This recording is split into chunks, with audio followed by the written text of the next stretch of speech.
రఘువంశ రామయ్య సుగుణాల సీతమ్మ వరమాల కైవేచు సమయాన శివధనువు విరిచాకె వధువు మది గెలిచాకె మోగింది కళ్యాణ శుభవీణ కళ్యాణం వైభోగం శ్రీరామచంద్రుని కళ్యాణం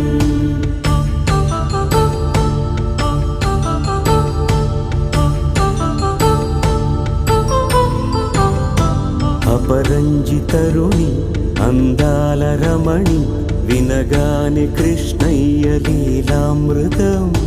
గుడి దాటి కదిలింది తన వెంట నడిచింది గెలిచింది రుక్మిణి ప్రేమాయణం కళ్యాణ